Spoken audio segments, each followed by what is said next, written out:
J'ai eu un chien lorsque j'étais petite. Cela a duré pendant toute mon enfance.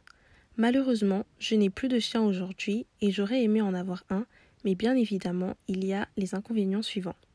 Les animaux de compagnie ne sont pas autorisés où je vis. Cela coûte beaucoup d'argent pour l'entretien, les frais de vétérinaire et les dépenses en nourriture, notamment pour les croquettes.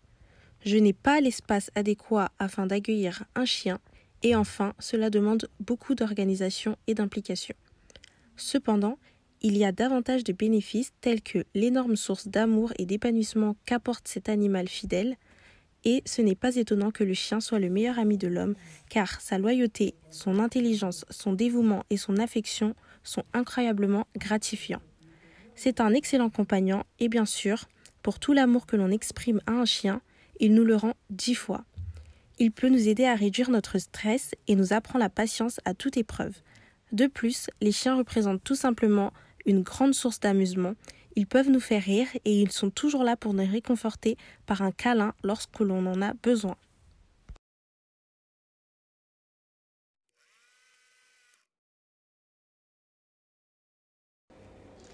On dit souvent que les chiens sont les meilleurs amis de l'homme, mais certains de nos amis à quatre pattes coûtent la peau des fesses. Dans mon cas, je n'ai pas beaucoup d'espace à la maison et j'ai 2 enfants.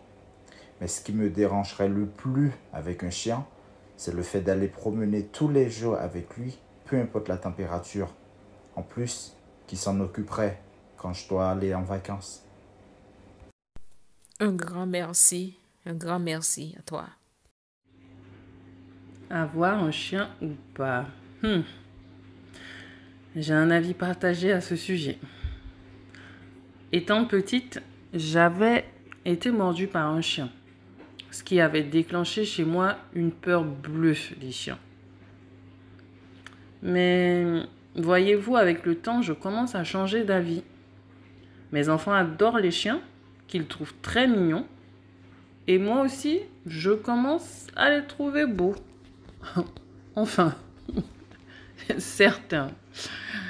Après tout, un chien est toujours d'une excellente compagnie et sait se montrer très affectueux. Ne dit-on pas que le chien est le meilleur ami de l'homme? Je me souviens de cette histoire du vieil homme décédé dont le chien était resté plusieurs jours se lamenter sur la tombe. De plus, je pense qu'avoir un chien permet de garder une certaine forme physique. Ben oui, il faut bien le sortir par tout temps.